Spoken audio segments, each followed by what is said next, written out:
Welcome to The Naked Entrepreneur. I'm Dr. Sean Wise, Professor of Entrepreneurship at Ryerson University, and your host for this in-depth conversation with Tareq Hadhad, the founder of Peace by Chocolate. Thank you so much for coming.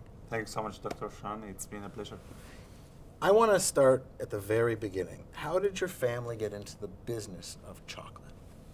It's actually a long story. It goes back. We have all the time you want. Yeah, okay, great.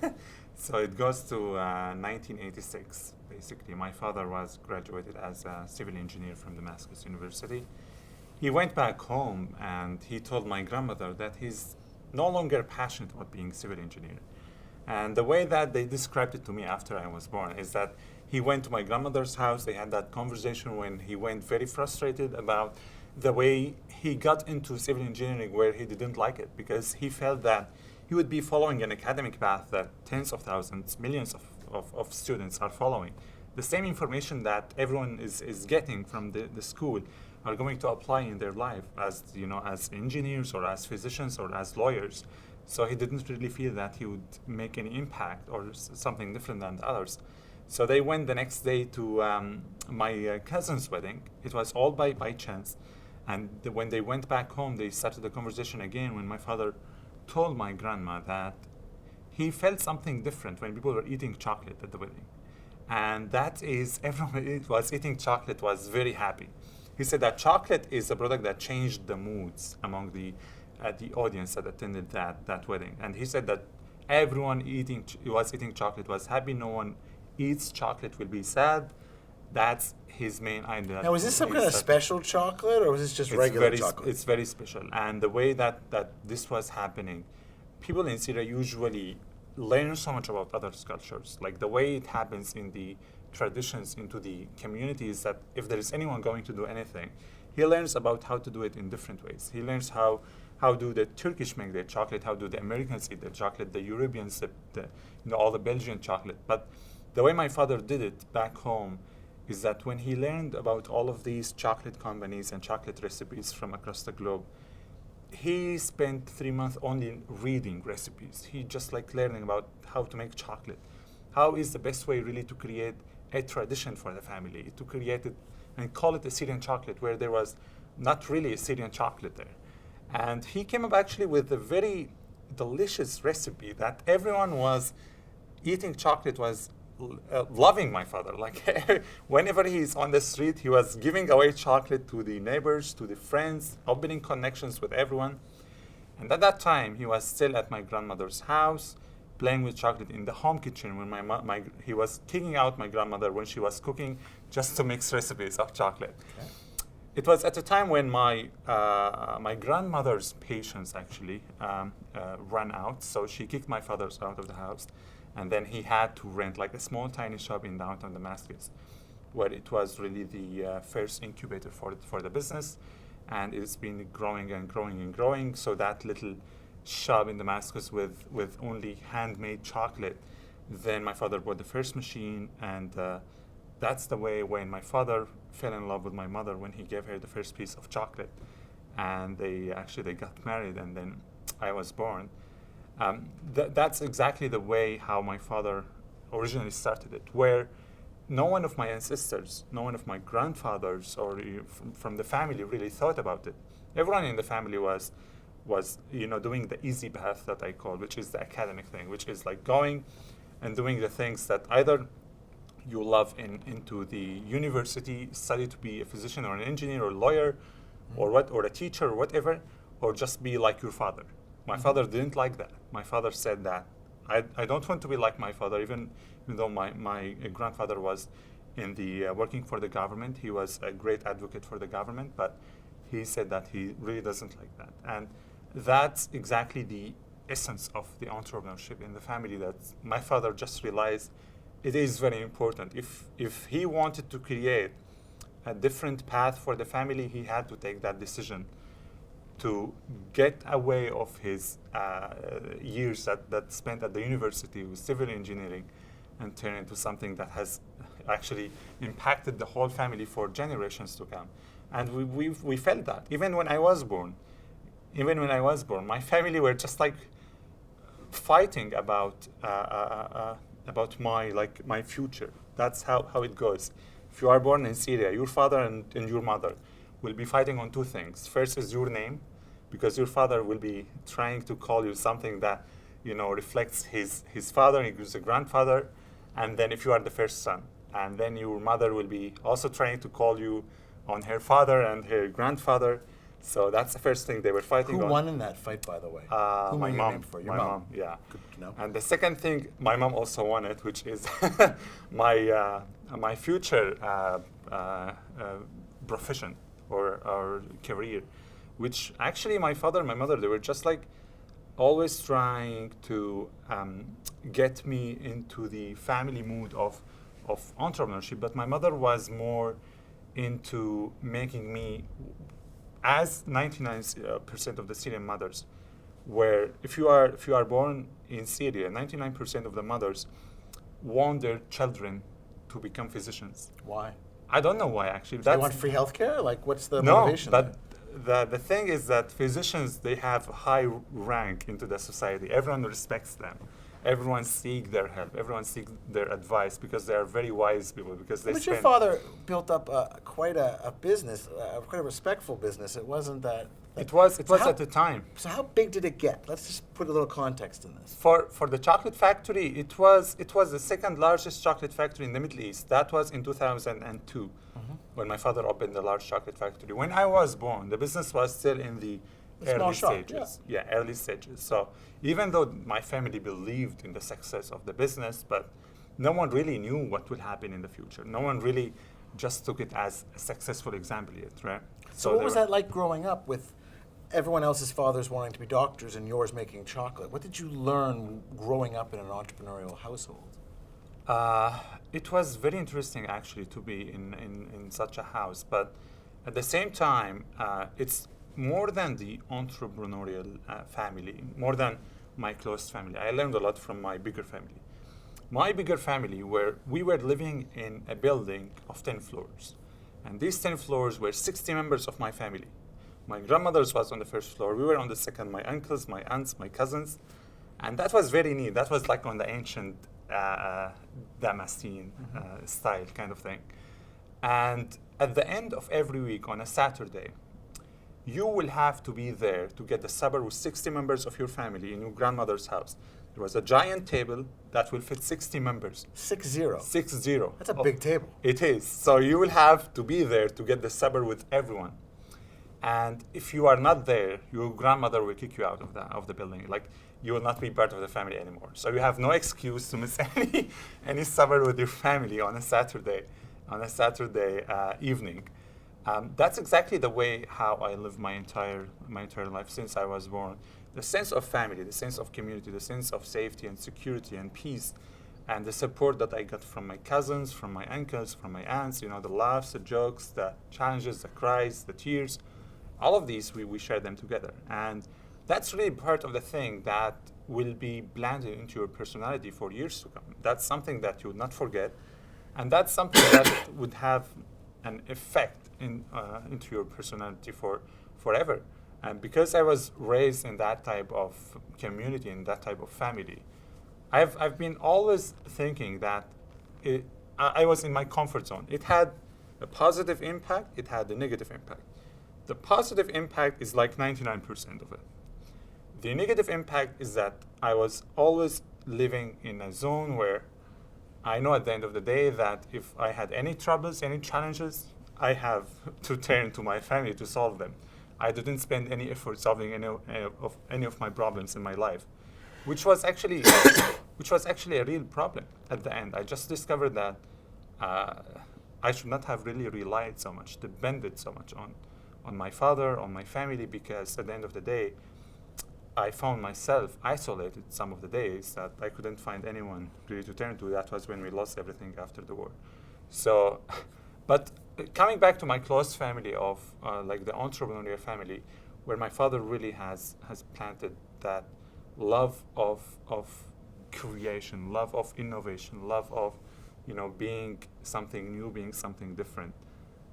That's exactly because of my father's intention that my family and the family that he is building is going to be something different than all of his family members has lived since they were born.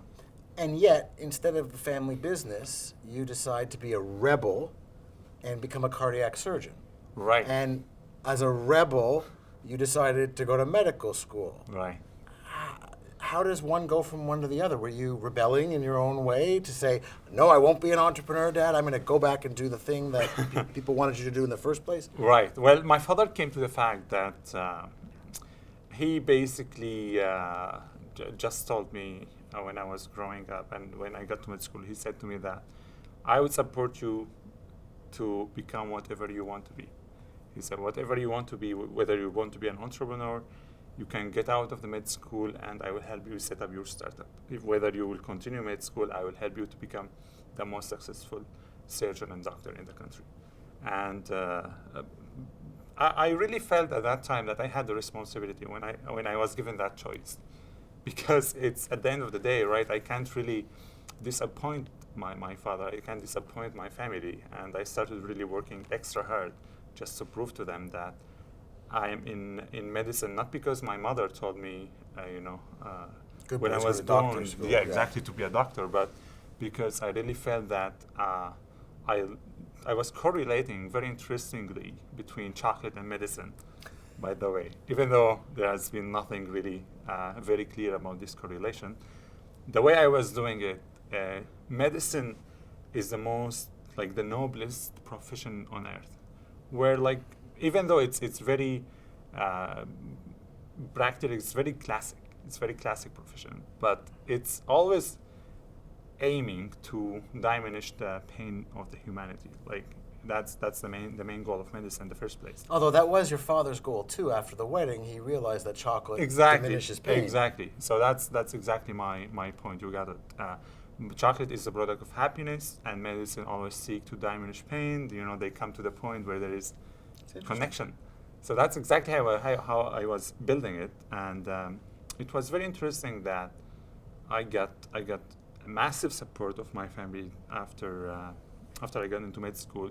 Even though getting into med school in Syria, what does that mean? That means that you are among the 0.001% of students that they get that opportunity, because it is massive competition for few spots to get into any medical school in Syria. And I felt that I have a great responsibility on my shoulders, and I have really to work very hard on that. And yet, a decade later, you're making chocolate. But we'll get there. Your life, as almost all Syrians' life, changed dramatically in a not positive way. Walk us through that experience and how it impacted the family, but not only that, the need to leave the unsafe location. You were talking about growing up in a building where you felt safe and secure, and then the exact opposite happens, and a country is torn apart, and factories are bombed, and life is no longer safe and secure. Tell me about that experience and how it played itself out. If you came to me in 2010 and tell me that I will be doing an interview with you today and asking me that question, I would have said that it's impossible, right? I would say that. Couldn't just foresee exactly, just like I couldn't see that this is coming.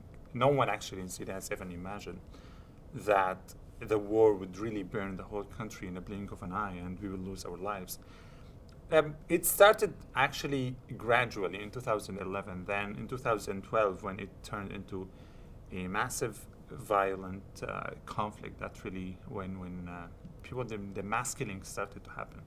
In 2011, what I remember is that they were asking for kind of reforms into the government. There's so much corruption going on, and even though we were kind of a successful rich family in the community, we had our organizations that we were running for community support. My mother was a leader into support women's rights. You were anchors of the community. Yeah, and we were just doing great, but at the same time we felt that we were a successful family, but there were millions of other families in the country. They were living under poverty line outside of Damascus because the government was not paying any attention to them, because the government, so much corruption, all the money was going to the pockets of the the big positions into the government and the family that was governing the country. So I really felt, and my family felt, that as community leaders, we had the responsibility to support our fellow citizens, our fellow Syrian citizens. Not only my family, it's been like, it started in the whole community where we were asking, everyone was asking peacefully for some changes. But then so many people were killed on the streets. When I was doing some shifts at the hospital, some of my friends, they were physicians, they were arrested. And then we were, I remember that incident very well. We were like lab coats and we were carrying flowers and we were asking the government to release them. And so many of them were killed. Like so many of the protesters that they were with us were killed and the other part was arrested. I survived because I went back home and I stayed there for a week. I couldn't get out of my house because if they saw me on the street, I could have been arrested or killed or injured. But so many of my friends actually were like just died. And really the victims in that whole crisis were really the civilians, the real civilians, that they were trying to make the change into the country to make it better. Syria was peaceful, Syria was safe, but we felt that there's so much to do to make it, the country that we want. Even though some people, they would say that you are a rich family, why are you asking for the government to make changes, right?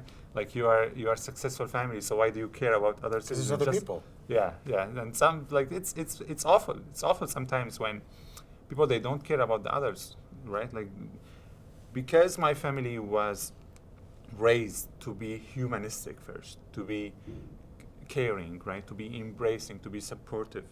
Not only if we are successful, that means we should just close the doors at the end of the day and just say, okay, we are living as a family, we're successful, we are living a happy life, and we don't care about the others. We really didn't like it to be that way, and that's how our life just started to change as the lives of millions of people in 2012. So in 2012, the first night that I really felt the threat was I was at we were in the house, and we started hearing for the first time a helicopter that approached the area. And we are used to that, there were so many helicopters that they were coming, but it was getting very close. It was screening the whole area.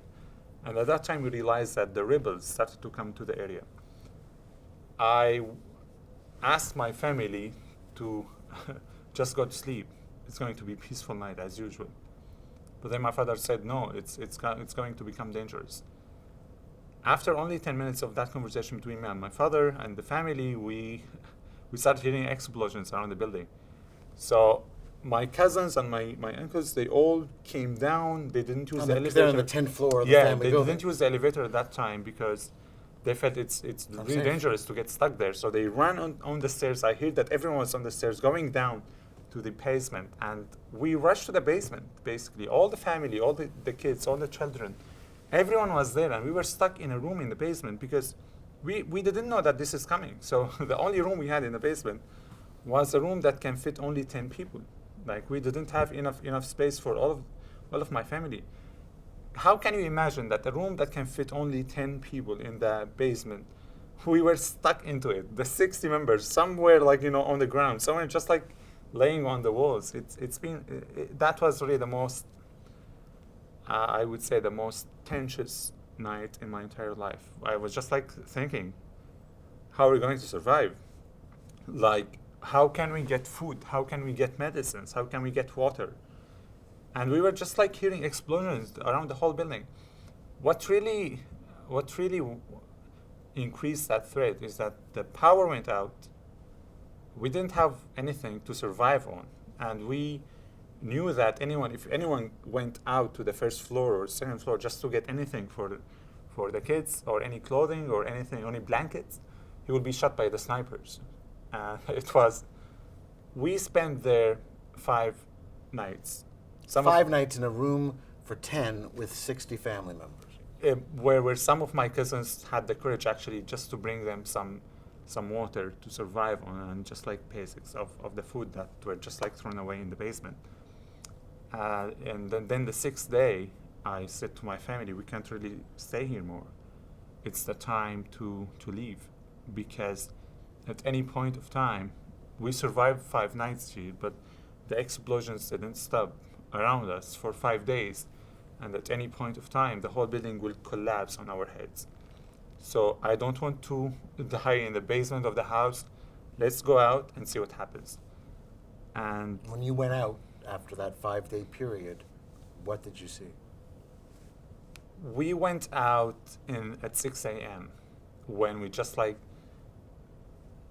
we felt that between 6 and 8 a.m. the shooting Might be and safest. the bombing stops for 2 hours. That's what we felt. So we went out, and there were like every like dad in the family had a car where everyone went into the cars. We were packed, the whole family. We had 2 cars. The first one didn't work. The second one worked. And my close family is a big family. I have 6 siblings. And there was my mother and there was my father. So we were there in the car, 8 people. And it was, I can't just like really imagine how horrible the drive was just to get out of the area and to drive. So we were kind of in one of the southern suburbs of Damascus. We felt that downtown Damascus, where near the parliament and the government centers, is still safer considerably. So we drove to that area. But during and on that drive, what was the landscape around you? Because all that like bombing fire, dead bodies around the across the roads, and children were shot, and it was really very. I don't know. I don't have words actually to describe that scene. It's been really something that would stick to the minds of the entire family. Even though like my siblings were very young at that time, like they didn't really. It's hard to sort of really get the image of 5 nights under Absolutely, bombing out of yeah. one's psyche. Was that around the same time that the factory was bombed, or is that a later date? It was before the factory was bombed. Before. So my father decided that we are leaving the house, but he would continue going to the factory. He would continue because we had around 300 employees. And he said that he cannot really let these people down because, it's their life, it's their family lives. They have kids to feed, and the war just made it very challenging economically for all of these families. So But the family's intent was to still stay, to still participate in the economy, to be part of Exactly. the community. But soon that becomes untenable. Soon that becomes not an option. Tell me about coming to that conclusion. Realizing that even though for generations your family had lived on this land, that it was no longer safe, and you could no longer allow your family Yeah. to be subjected to this sort of uncertainty, this sort of danger. Yeah, the way we were taking this is, as Syrians, we were always saying that we were not born to immigrate. We were not born to leave our homeland. We were born to enjoy our connections in the community, to enjoy our life with our friends and society. And just like we are like fish in the ocean, we can't really, if we go out of Syria, we will have nothing to do. We will have nobody to make friendship with. At that time, it was hard when my family members started to leave the country. Some of them went into South, some of them went to Turkey, some of them went directly to Europe. And my close family was really one of the last part of the family to stay in downtown Damascus, because my father, he said that we are not leaving, we are staying. And we all supported that decision, because for me, I felt that I have a responsibility as a physician to support my, the people that they got injured into the explosions. Were you still able to practice? Were you still able to help? I mean, if you're fleeing your home, Right. I don't know how you're showing up at the hospital. It's, all of the here's what happened. So all of the people that they lost their houses around the city, they all moved to their second places that they had into the city. So my family had another house in downtown Damascus that we moved to. But when we were staying there I'm talking to you about late 2012 still. So when we were staying there, we hear that our house was stolen, like our whole building. As we left everything, we didn't take anything from the whole building. It was safe. It was still secured when we went out. It didn't get bombed when we left it at that 6 a.m. morning. But after a few days, it got stolen. Then after a few days, it got burned. So the people that they stole it, they burned the whole building. And then they bombed it by a tank. So we didn't really believe what happened. And for me, it was the most horrible things to lose my memories that I have been building and collecting. This is a family. This is an element of your whole clan. Your grandmother, the cousins. Exactly, they're all like sharing space. It's like, not a physical building. No, it's an ecosystem. Exactly. It's like the history of the family. It's like it has all the memories, all the good memories that we were being raised in that building. And yet your dad still wants to stay, still wants to help the 300 employees. Yeah. But even that doesn't become possible. At that time, it was in late 2012 when my father was at the factory. And one of my friends that he lived in the same area that the factory was, and he said to me that you should ask your father to leave. My family left the area and it's going to be bombed. So I called my dad. He was at the factory with the employees during a meeting. And then I said, Dad, you should leave with everyone. And within 10 minutes, everyone has left. Everyone has left the factory, and my father left, and he was like up a hill, and then he saw helicopters started to come to the area, and then he realized that there were coming to be definitely explosions. They will bomb that area. He didn't know what happened after he left the factory, so he arrived home in downtown Damascus, the place that we were staying in, and then he said, oh, thanks God, I arrived home. We are safe. The employees left. Everyone is safe. No one was hurt in what's going to happen in the area. So I just locked everything. All the employees, the supervisors left. The managers, everyone has left. They got back home to their families, and he felt very great about that. Absolutely. I was still home, and then my friend, he sent me the pictures of the factory. The entire factory was on the ground. It's leveled. It's leveled. The explosion that has happened, it's like the explosive materials that were used to bomb our factory.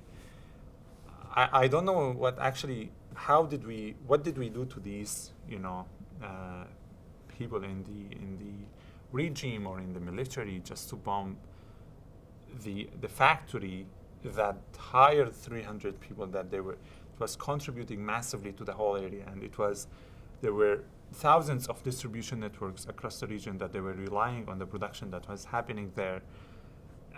It was impossible to believe that this even happened. And but you have the pictures. Is that enough for your father to finally say? I didn't show him that. Really? Because I felt that he would be he would be broken. He would be he would have a heart attack.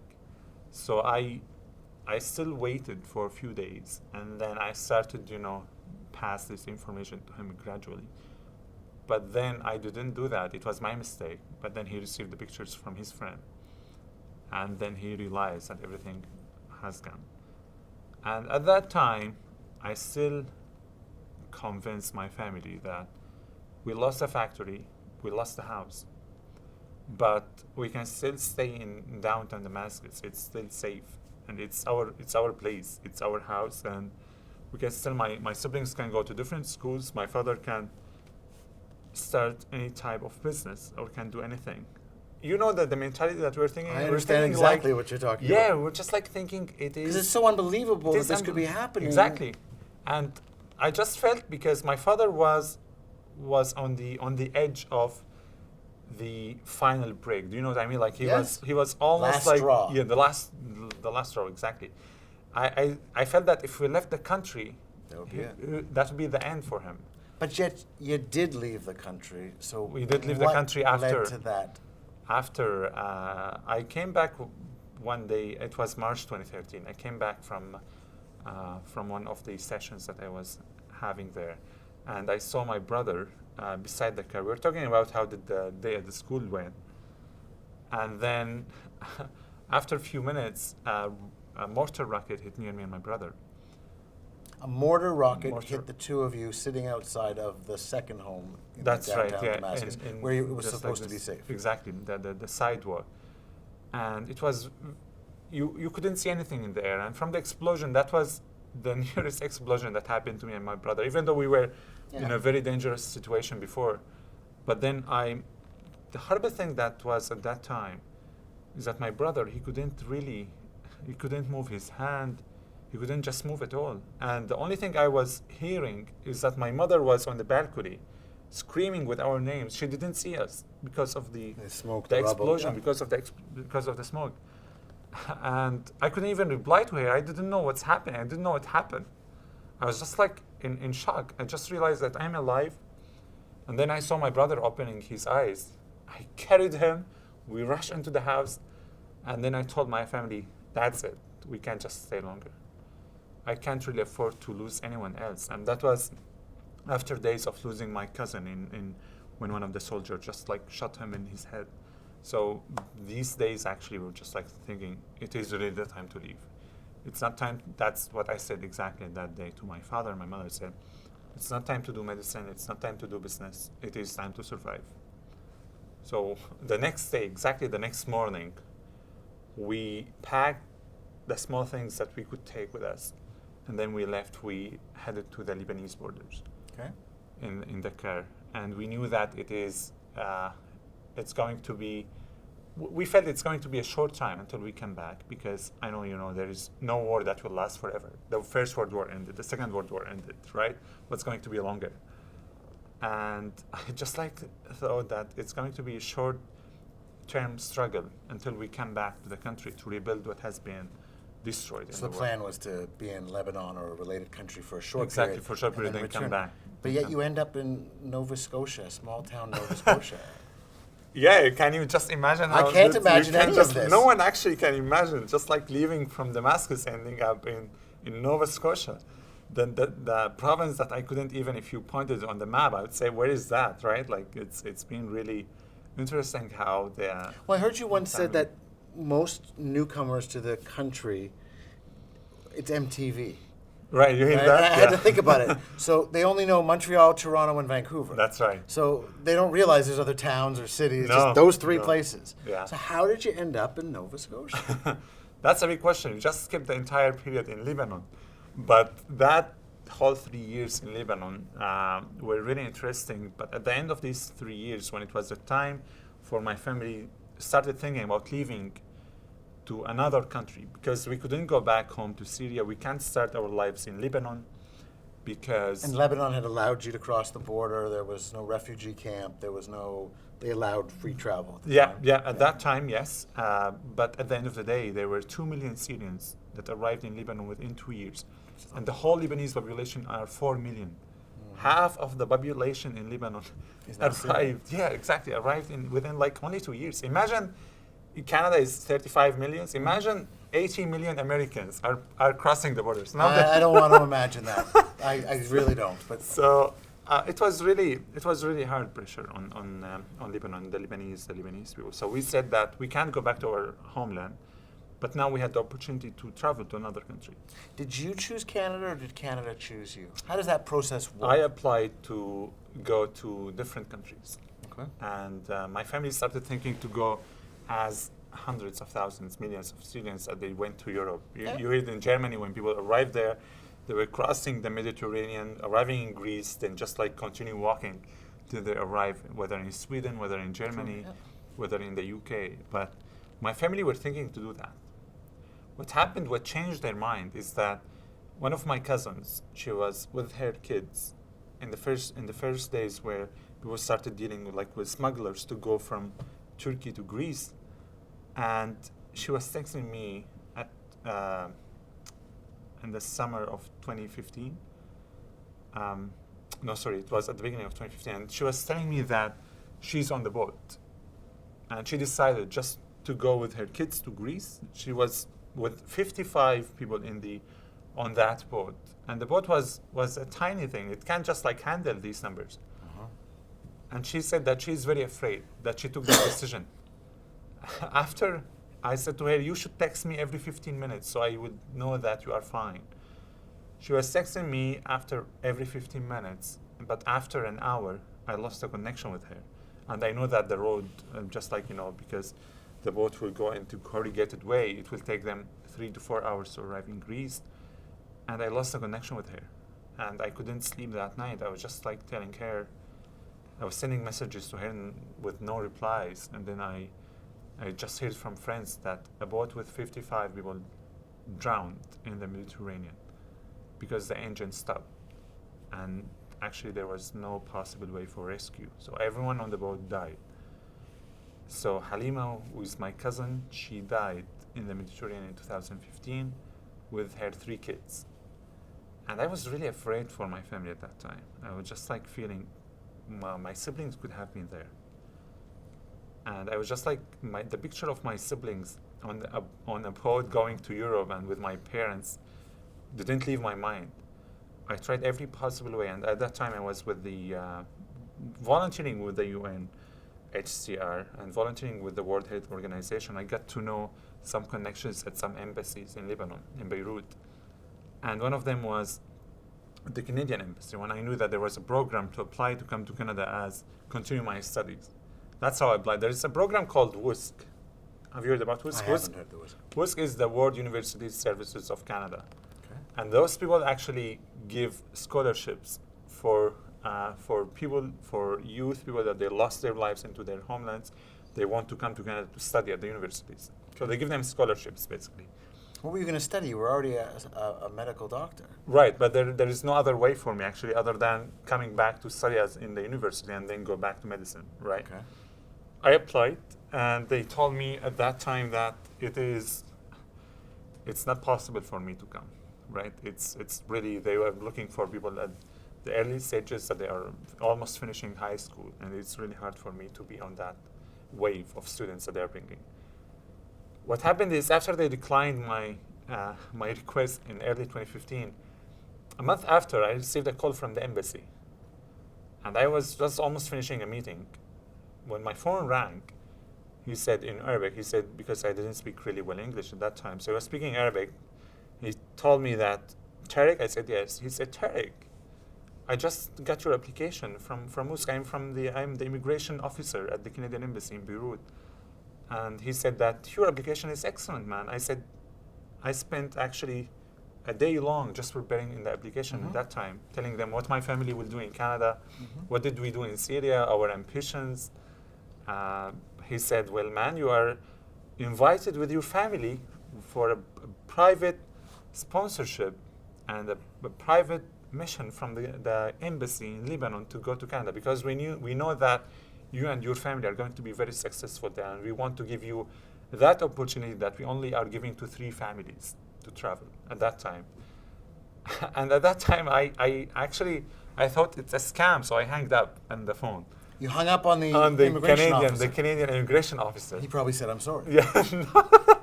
At that time, I didn't know that Canadians should say sorry. So after 1 week, they emailed me from the official email from the embassy.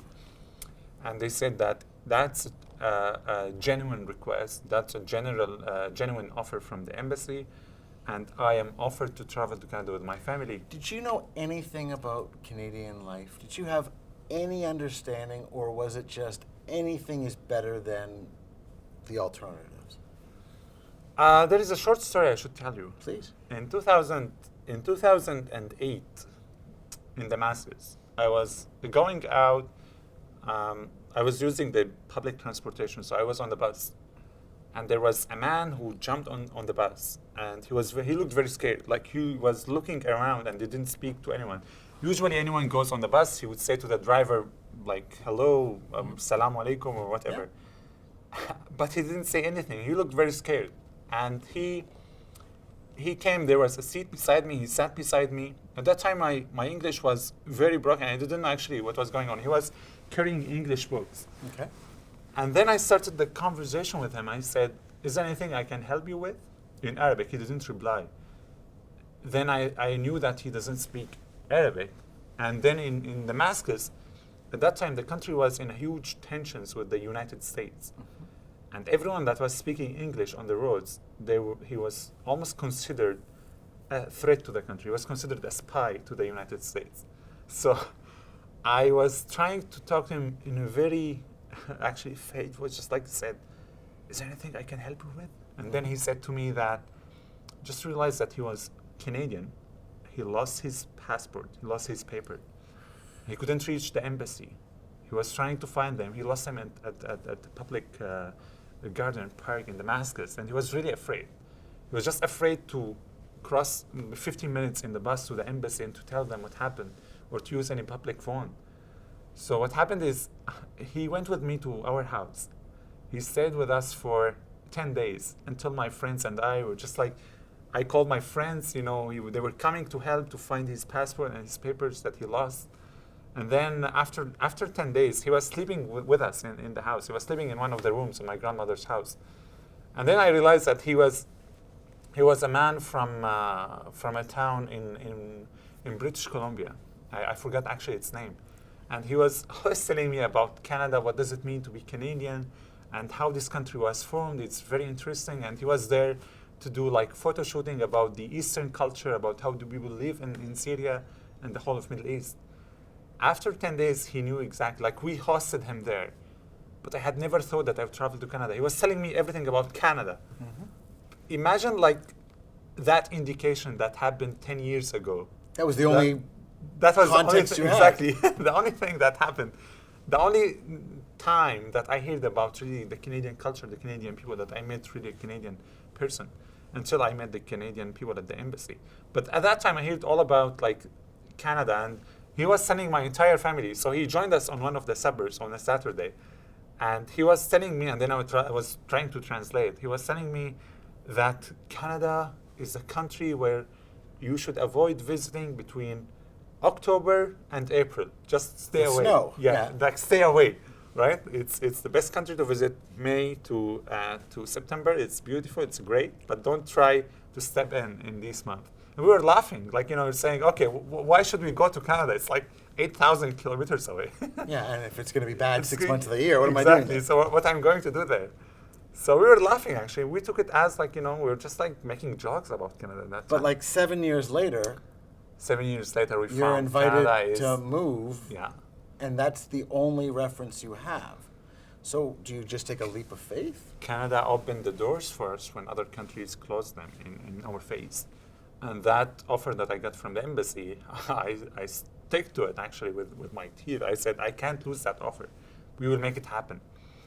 So I did the interview. It went great. I went back home, and that time I didn't tell my family anything until everything was settled, was official. And I called my family. I said, Dad, don't sleep tonight. I'm coming from Beirut to Saida. It's like 40 minutes drive in the taxi. And I arrived home late, and everyone was awake. My father was like behind the door. He didn't even wait for me to knock because he was looking from the window. He opened the door, and all of my family members were awake. And when my father opened the door, he said, what happened? I said, oh, Dad, look, my family will travel. And he said, where? To the United States? I said, no. He said, to Brazil. I said, no. He said, to Sweden. I said, no. He said, to Germany. I said, no. He said, to Japan. They tried with my father, my mother, and my siblings. They tried every country on the globe. But no one of them mentioned Canada because we were making jokes about the cold in Canada in 2007 and 8. So did they believe you when you finally said, you remember 7 years ago? No, the way it happened is that I told them, we will travel to Canada. They were exactly silent as you are now for a moment. And then they told me that Canada is too cold. Like they were like shivering even before hearing the name. And it was a very funny night where we were spending time just like exploring more about the country and how lovely it is to settle in the one of the most diverse countries in the world, where people just come with different cultures. It's like the mothers of the entire globe, right? Where you see people, where you walk downtown Toronto, or you walk in Vancouver, or you walk anywhere, you see people from all over the globe. Even though now it's just like I met people from at least 50 countries today in one place, which is phenomenal. It's a mosaic. It's made up of of all the best from everywhere else and together finding Absolutely. that And diversity. then I told my family it's going to be a very successful journey for us if we went there. So let's move forward. So you were invited to Canada, and you don't settle in Toronto, Vancouver. You don't settle in Montreal Right. or Halifax even. You settle in small town Nova Scotia. Was that a choice, or was that this is where you're going? I arrived in Toronto, and before my family, I arrived in December 2015. And the only thing I remember is I was not told. You arrived in December. I arrived in December. So in the period where it's not supposed to be that Exactly, nice. yeah. Okay? In the red period that don't step in. So I arrived around December 18th. And one of my friends, he was on the plane with me, and he was trying to learn English on the plane. And he was learning on YouTube how to start a conversation with an English speaker. And the only thing he learned, if you want to start a conversation with an English speaker, you should always talk about the weather. And if you Which want is to always start, terrible. and he was European, like the tutor was European. He was telling him, you should start a conversation by saying, hello there, it's a beautiful weather out there. And then you will hear a response from the people that you are talking to, the English speaker. He didn't know anything in English except That the was sentence. it. That Okay. was it. So we arrived together, Toronto, December 18th. It was minus 22. The cold one of the first coldest nights in Yeah. Toronto. And we went to do the interview. The officer was asking him, hello, and then he didn't speak anything. He didn't know anything, how to answer in English. But when we finished the interview, he was looking at me. I said, don't do it. Don't say anything to him. It's wrong. And then he he said, hello there, it's a bit further out there. And then that officer looked at him like this, and he said, are you serious? And then my friend went out of the airport and came back as a frozen chicken. And then he went back to him. He took my phone, he rephrased the sentence and told him that, hello there, it's horrible weather out there. So how did you end up in Nova Scotia? That night they called me and they said, you have a flight to Nova Scotia. And I even didn't know where is that. I told them I want to stay in Canada. This in Nova Scotia is in Canada.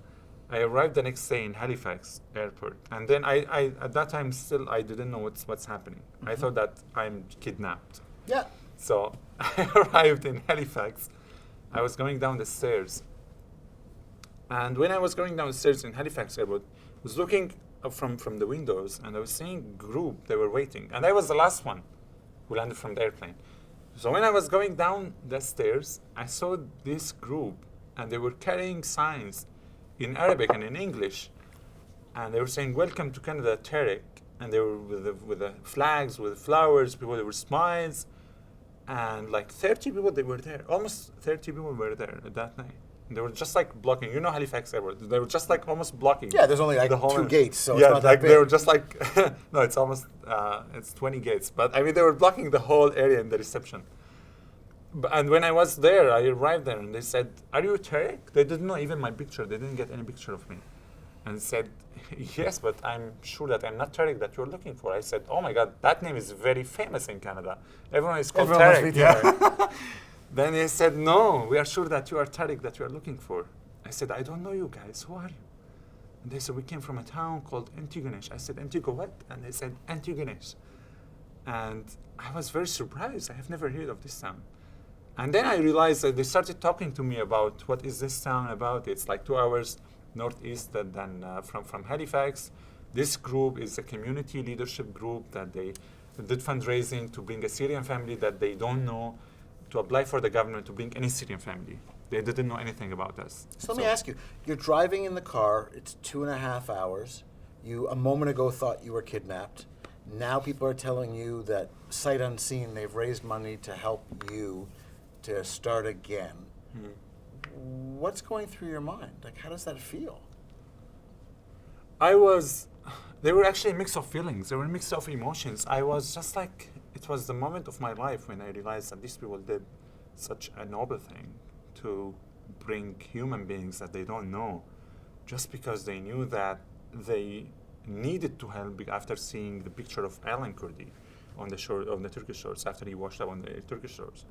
So they really wanted to take actions because they didn't want their children or their grandchildren in the future, when they asked them what did they do about the most horrific crisis in the 21st century, and they didn't know nothing. So they wanted really to help. And when I was in the drive in the car, I was in tears. Like, I was thinking that these people, they didn't know me. They didn't know how do I look like. They didn't even ask me anything at the airport about my background, about my skills, about my talent. And everything they cared about is that I am a human being and I was seeking safety and peace. That's really the only thing that they cared about when I was in the car. Now that love didn't end in that airport. Right. From my understanding, the support that they've provided has been extraordinary. Tell me about the first shop, the shed they built, the first little place. What was that? Well, after my family arrived, my family arrived after 10 days. And it was really phenomenal to see the support in the first days of the business when we started. For those that don't know, it's not a big town. No, it's not like millions of people. No, it's 4,000 people. Yeah. Right. There is a university called Senfex. And now it's 4,010 when the people come in. But yes. Right. Yeah. So it's a very small town, and Very for us small. being from Damascus, the city of millions, tens of millions of people, to 4,000 was Saturday night dinner at your grandmother's house. Like, exactly. Yeah, they were just like everyone can fit everyone there knows in our building. Yeah. So I was meeting hundreds of thousands, everyone. I mean, on my way to the hospital, on my way to the university, it's just like, even non-realistic for me to imagine that I would be in a town of 4,000. I said, how I'm going to survive? I arrived around the night in Antigonish, but then when my family arrived, we started thinking that it is time for us to take actions to give back to the community. Hold on. You just fled a war. You lived 3 years in a country not your own. You've come from a foreign jurisdiction to a country that all you know about is its awful weather. People have opened their door for you, and the first thing you're thinking about is how to give back? We didn't ask Canadians to do anything for us more than opening the doors at the airports. We didn't even ask them to walk us through the life here. We just really wanted to survive. Wanted to land in a place where we will take our next steps by our own. We didn't really want to, to rely on just like on others in our life. We said that it's our responsibility when we arrive in Canada just to say thank you to the people that they brought us. Thank you for the people that they were very kind to us on the airplanes. So we came here. We were brought to Canada with like royal flights. It was amazing. And as a normal human being, when you get that support, it's then your responsibility as a normal human being to be grateful and to be thankful, right? So I might agree with you, but I'm not sure that everyone who has gone through such trauma is going to feel that way. It is. Sometimes it's variable, but at the end of the day, people, they are in their genuine aspect as human beings, they are always grateful. Like, if you are in the most horrible situation, if you are broke and someone will give you a hand to take you out of this suffering, right? At the end of the day, you will not just like shout at him and say that, why did you take me out of that suffering? I was enjoying it. So the family wants to give back. And the one question I've been dying to ask you is, you're a doctor. Not only a doctor, you're a heart surgeon. One would think that the town could always use an extra doctor, or the province could always use an amazing heart surgeon. Right. But you go into the chocolate business again. So your father creates a chocolate business, and you Right. want nothing to do with it, so you go be a surgeon. Right. Now you come to Canada, setting your credentials aside and the exams you might have had to take to re-get your license, but you decide now to go into the chocolate. Where's that about? Where's that coming from? Like, I would have thought the easiest way to give back would be to be the doctor, to give of what you're already trained for. But no, I know you that- decide you're going to build a chocolate factory. Canada is excellent, but it's not perfect, right? Absolutely, it's not. So we were always trying to give back in any way possible, right? Like I was trying to be a physician since the first day I arrived in Canada. When I met with so many administrative people at Dalhousie, at Memorial, I called all the universities in the country and tried to make connections. I tried to attend conferences, medical conferences, and for students But then I realized that people are asking me to do undergraduate degree again. Some universities asked me to do high school again. And I said, that is insane. I'm not doing that. I'm not doing that. I'm not going to waste at that time when I arrived in the country, when I'm very ready to give back as a physician. I'm not going to waste 5 more years, close the doors on my room, study again, 5 more years in my undergraduate degree, and then go back to medical school. When at the time when I had the responsibility since the first week I was in the country to show some of the people in the country that they were always asking, why did Canada bring people from overseas where there are homeless people in Canada, right? Why did Canada just spend millions of dollars on bringing people there? There are homeless people in Canada, where there are people in need in the country. So despite knowing all the wonderful people in Canada, Right. there are people who hold that belief. I was reading the comments on CBC article, the first interview I've done with CBC, and then I said, okay, not really. There are wonderful people in Canada, as So you how do you said. feel when someone says, why are we spending money to help this person? How I does that feel as a human who's just received so much help? completely understand that, because absolutely, as I completely understand that. But then, at the end of the day, I was in the country. I was here, right? So I always try to take positive actions. I always try to change minds positively. If I reply to him and I said, I'm here in Canada and you can't do anything, just ship me back or send me back to my homeland, I could have done that. But you didn't. You I did the didn't. exact opposite. Exactly. You said, I'm gonna show them that we're not taking jobs. Exactly. I'm gonna create jobs. I'm gonna show that net. I'm gonna remind people that this country was built on people who weren't born here. Yeah. And our greatest achievement on a global stage is being a place that people want to go to. Absolutely. That was exactly my reaction to them. I said that people, they usually believe examples, like they believe true stories, right? If I was going to give them a speech till tomorrow that we are here, we love you guys, we came here because we want to contribute, because we want to work, we want to build jobs, build companies, they won't just trust me. And I want to tell them, okay, I'm in the university now, I'm 5 years in the university, I'm relying on a student loan, I'm taking taxpayers' money to spend for my education. It doesn't sit well with It doesn't sit well, no. It doesn't doesn't feel right, right? So tell me the story of the first chocolate shed. I have it written down that it was a shed that they built for you. So Yeah. I have to understand that. We were working first in the house, and then my mother was fed up with my father, like with all of us, because we started the first work, the whole family, everyone was making chocolate basically in the home kitchen. And then I started creating the visuals, the name, registering like a business.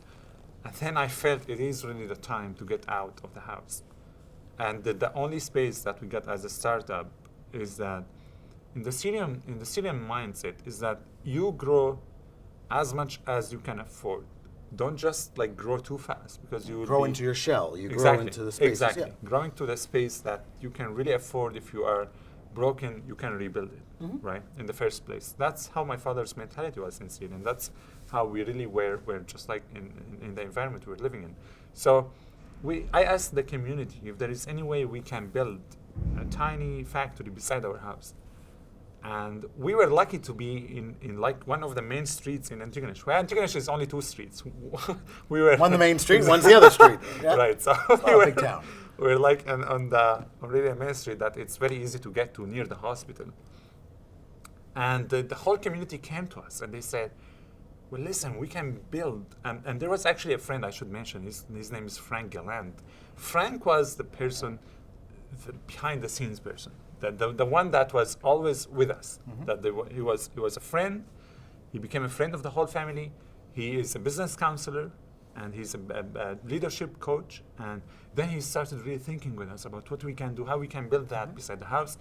Then I remember going in his tiny car, filling it with the pieces for the shed for the first time, and then bring it back to the shed, and people, they start building things beside the But literally, house. it was a shed. It wasn't a big. No, it was a Big shed. factory. It was a shed. It was like 12 feet by 16 feet, something.